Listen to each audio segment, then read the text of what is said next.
말씀은 에베소서 1장 3절부터 14절까지의 말씀입니다. 에베소서 1장 3절부터 14절까지의 말씀, 우리 한 절씩 서로 교독하도록 하겠습니다. 찬송하리로다. 하나님 곧 우리 주 예수 그리스도의 아버지께서 그리스도 안에서 하늘에 속한 모든 신령한 복을 우리에게 주시되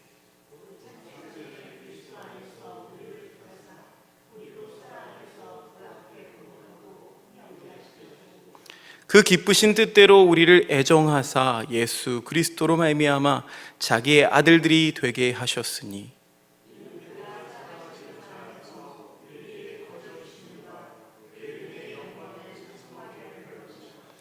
우리는 그리스도 안에서 그의 은혜의 풍성함을 따라 그의 피로 말미암아 속량 곧 죄 사함을 받았느니라.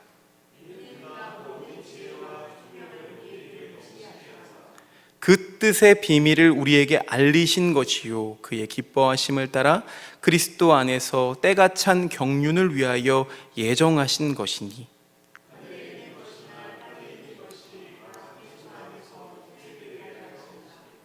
모든 일을 그의 뜻의 결정대로 일하시는 이의 계획을 따라 우리가 예정을 입어 그 안에서 기업이 되었으니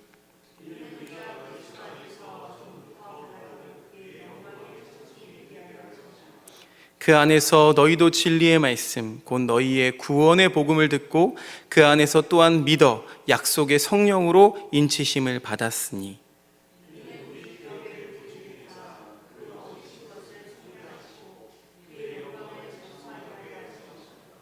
아멘. 행복을 나누는 하나교회 교우 여러분들, 새해 복 많이 받으십시오. 새로운 한 해가 또다시 시작되었습니다. 갑진년이라고 하죠. 그래서 값진 해를 보내자, 이렇게 많이들 인사하는 것을 보았습니다.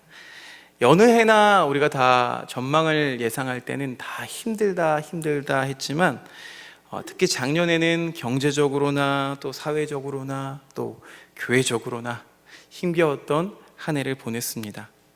그렇게 새롭게 맞이한 첫 주의 수요일, 작심삼일이라는 말에 의하면 오늘까지는 작정한 대로 사셨겠죠.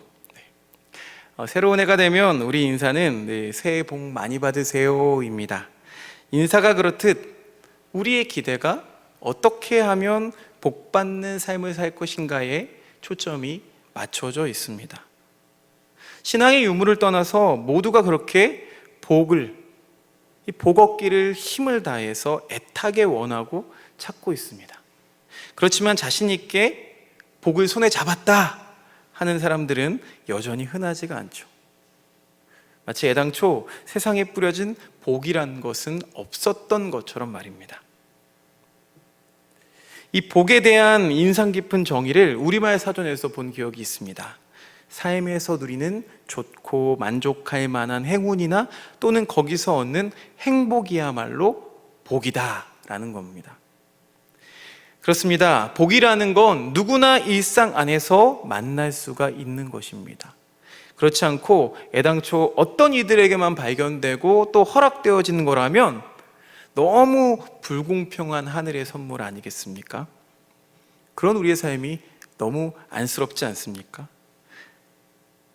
우리는 그동안 지천에 펼쳐져 있는 이 복이라는 것이 내 손에는 쥐어져 있지 않다면서 스스로 비천하게 내몰면서 살아왔던 겁니다. 그러니 지금 우리에게는 복이 필요한 것이 아닙니다. 이 복을 지나치지 않고 찾아낼 수 있는 이 눈이 필요한 것입니다. 골동품 감별사 또 보석 감별사처럼 이 감별사라는 직업을 가진 분들이 있습니다.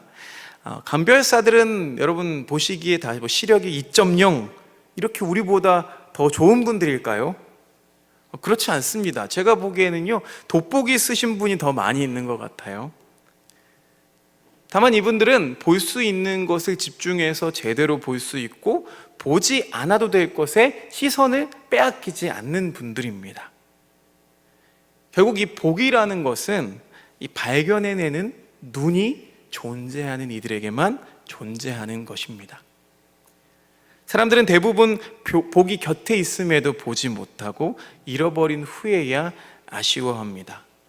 특히 부부관계가 그렇죠. 그렇죠. 우리 함께 이렇게 고백해 볼까요? 옆에 사람을 바라보면서 또 집에 계시면 집에 있는 사람 생각하면서 당신이 나의 복입니다 라고 인사했으면 좋겠습니다.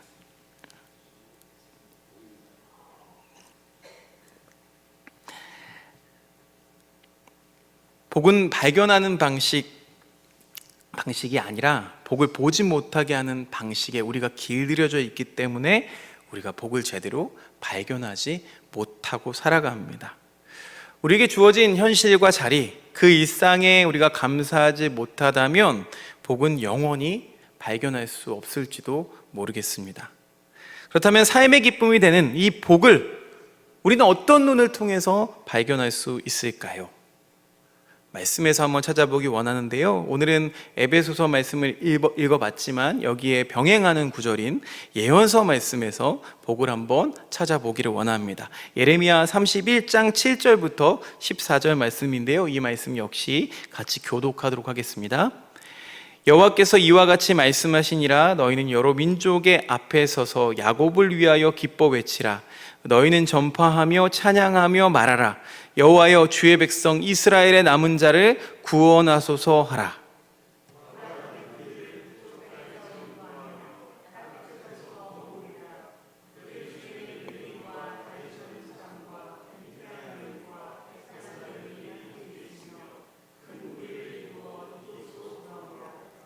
그들이 울며 돌아오리니 나의 인도함을 받고 간구할 때에 내가 그들을 넘어지지 아니하고 물 있는 계곡에 고든 길로 가게 하리라. 나는 이스라엘의 아버지요 에브라임은 나의 장자니라.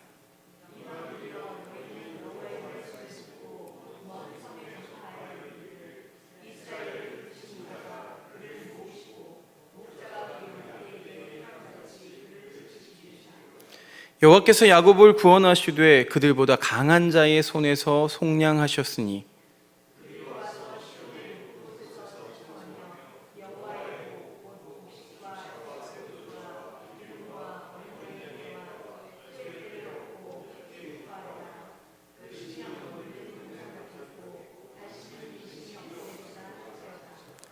그때의 처녀는 춤추며 즐거워하겠고 청년과 노인은 함께 즐거워하리니 내가 그들의 슬픔을 돌려서 즐겁게 하며 그들을 위로하여 그들의 근심으로부터 기쁨을 얻게 할 것임이라.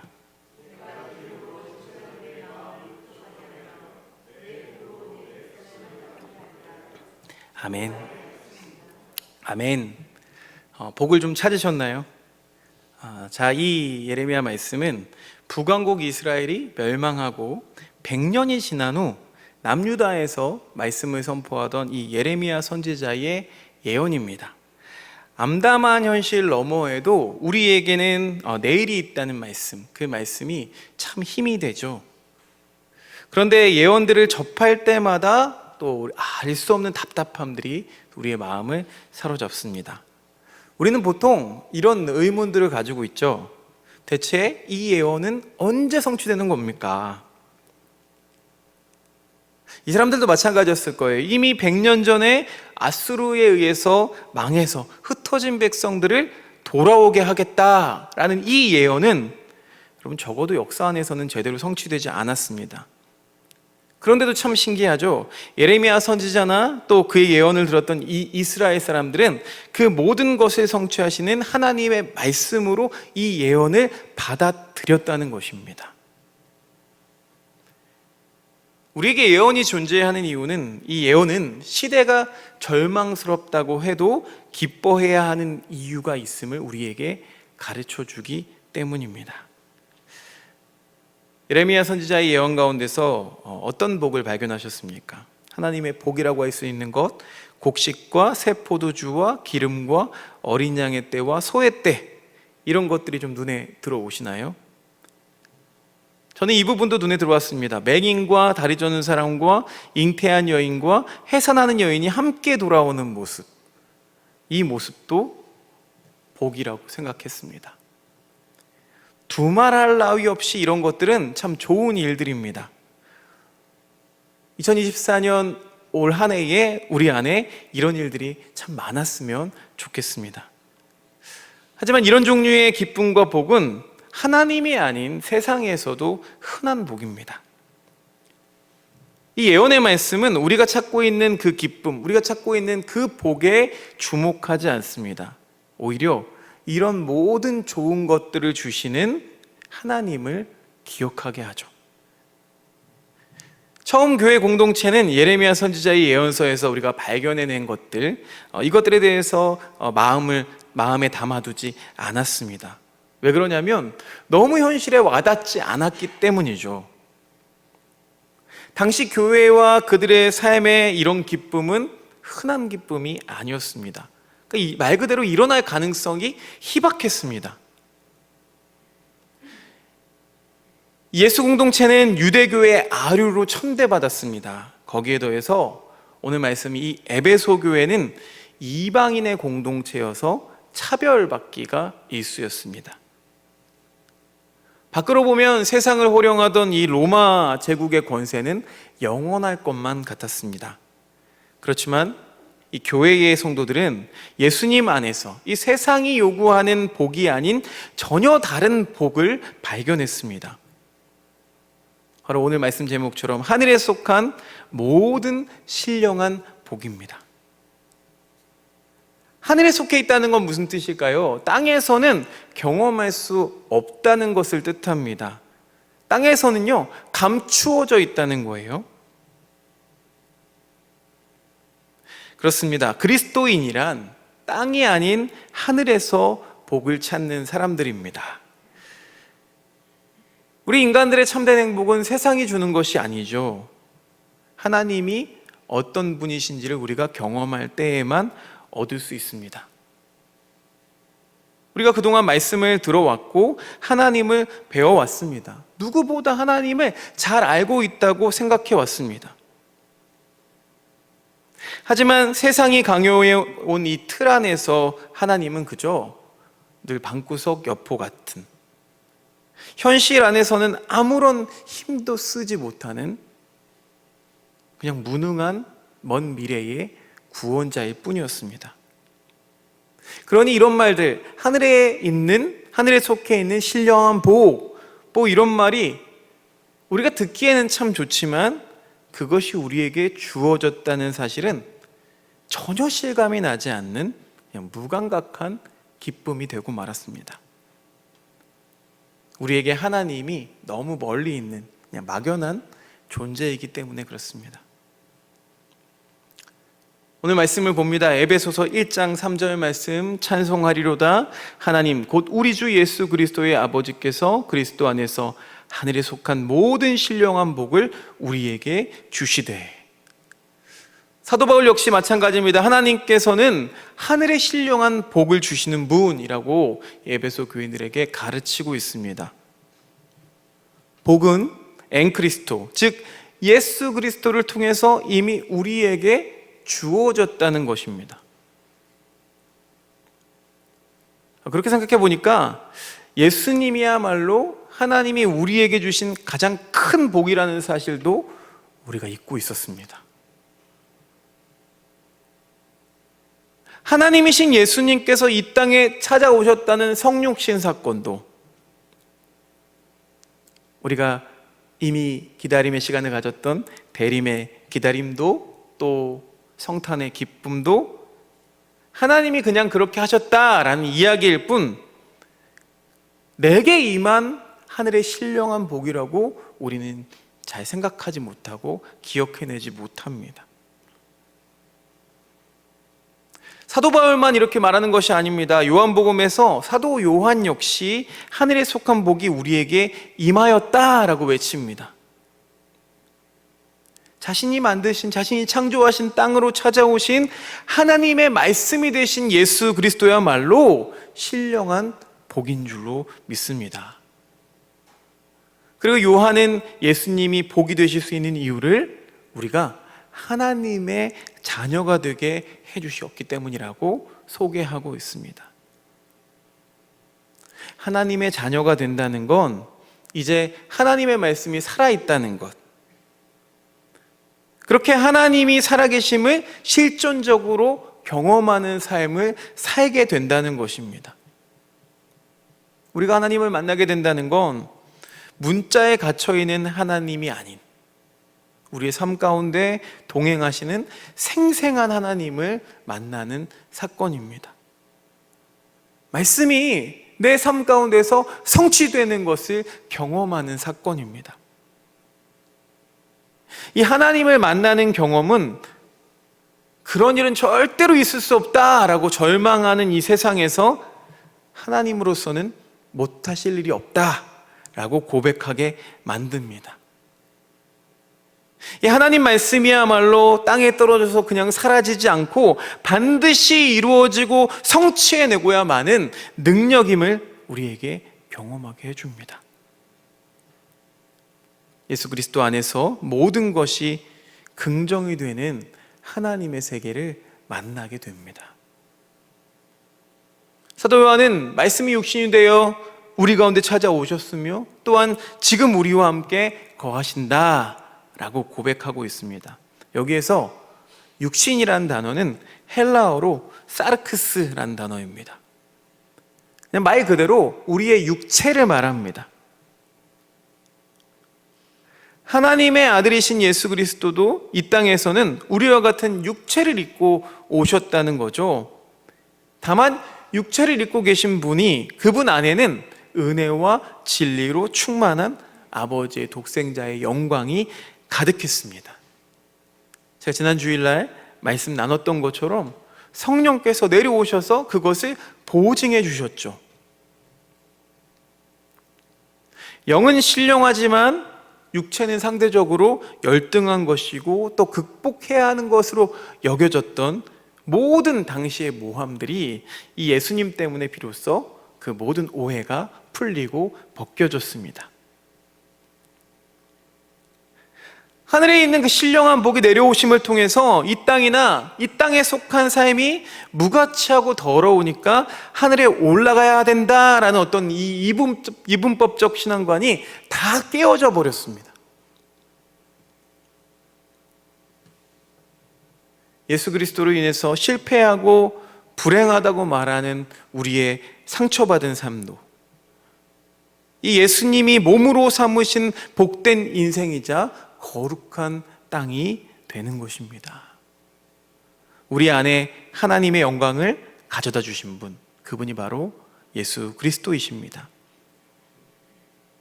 버려졌던 인생이 이제는 하나님이 찾아와서 함께 거하시는 세상을 향한 하늘의 복이 되니 기쁘지 않을 수가 없는 거죠. 이 에베소 교회를 지탱해 주었던, 이 초기 기독교 공동체를 지탱해 주었던 믿음의 근거가 바로 여기에 있습니다. 그러나 하나님의 은혜라거나 예수 그리스도를 아는 것에 집중하자, 뭐 이런 말씀들을 듣는다고 해서 여전히 당장 눈앞에 놓여 있는 문제나 이 바쁜 삶 속에서는 그냥 이것이 막연하고 한가한 소리로 들리기만 합니다. 이 세상이 구속하는 틀 속에 갇힌 채로 이 일상의 과잉에 내몰리면서 살아서는 여러분, 하나님의 은혜가 가져다주는 삶의 능력과 신비를 일평생 맛볼 수가 없습니다. 대부분의 경우에 우리는 하나님께서 어떤 상황에서 어떻게 일하시는 분이신지를 오해하곤 합니다. 그래서 때때로는 하나님의 구원은 없다라는 불신에 빠지기도 합니다. 하나님께서 행하시는 일을 세상에서 경험하게 되는 수준으로 여기고는 합니다. 그래서 불공평과 또 가난과 억울함을 없앨 수 있도록 교회와 또 사회를 개혁하고 시스템을 뜯어고치고 사회 정의를 이루는 일에 집착하기도 하는 거죠. 물론 이런 일들이 잘못된 일이라고 말하는 건 아닙니다. 이건 너무 필요하고 또 옳은 일이죠. 하나님을 믿는 사람이라면 마땅히 그렇게 살아야만 합니다.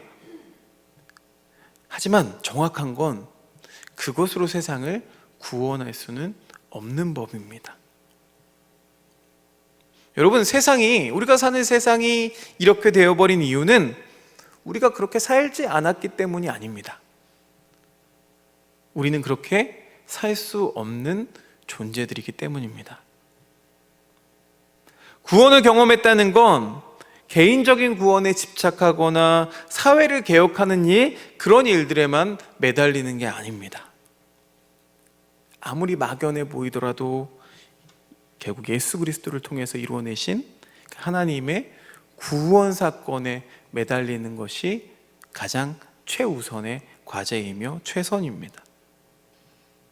하나님께서 택하신 구원이 어디 있냐면요, 예수 그리스도 안에 있기 때문입니다. 보다 근원적이고 중요한 것은 예수님의 구원 사건에 우리가 함께 참여하는 것입니다. 예수님의 구원 사건에 들어가면 들어갈수록, 집중하게 될수록 우리에게는 알 수 없는 기쁨이 우리 삶을 채웁니다. 그것이 바로 뭘까요? 그게 바로 복입니다. 그런 복에 사로잡힌 사람은 세상도 어찌할 수 없는 법이죠.